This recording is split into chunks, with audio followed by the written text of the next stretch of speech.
total solar eclipses have been over the United States since we became a nation in 1776? Anybody know? I will tell you. 8. Here's when they occurred. We had 2 in the 1700s.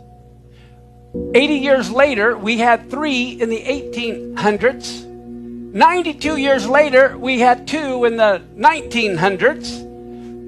We're now in the year the millennium or whatever, 2000 or the century.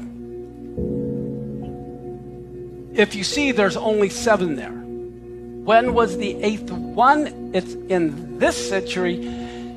38 years later, on August 21st, which was the great American eclipse that went from Oregon all the way down through the Carolinas. Everyone remember that?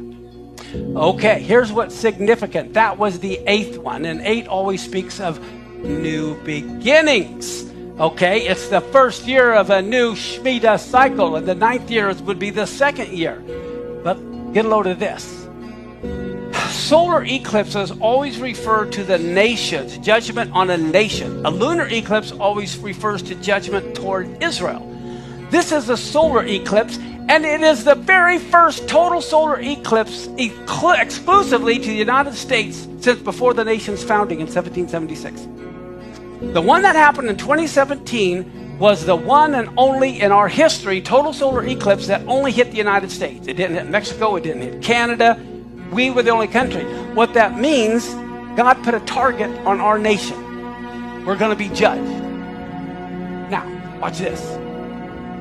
April 8th of 2024, this next spring, is the 9th solar eclipse to go over America. Now, let's go back and also realize April 8th is Nisan 1, which is very significant. So let's look at patterns. The 2 solar eclipses that happened in the 1700s, what was going on at that time? The Revolutionary War. The 3 solar eclipses that happened in the 1800s, what was going on? The American Civil War. During the 70s, what was going on? The Vietnam War. Okay, so August 21st, 2017, which is exactly 7 years before this one in April, will there be war? That's been the pattern. But the next one isn't until 2044, the next solar eclipse.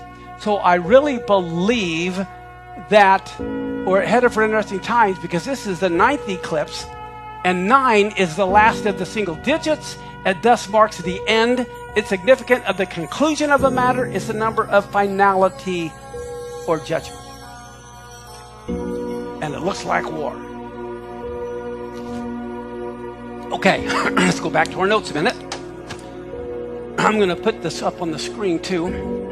Numbers 1, we're going to look at verses 1 through 3.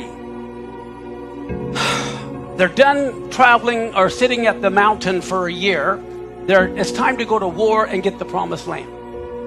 Numbers 1 through 3, the Lord spoke to Moses in the wilderness, in the tabernacle, on the first day of the second month. Whenever you're reading the Bible and you hear the first day of the month, you think of new moon. There's always a new moon on the first month. You also think of blowing the shofar, because they blow the shofar on the new moon, but they also blow the shofar when they're about to go to war.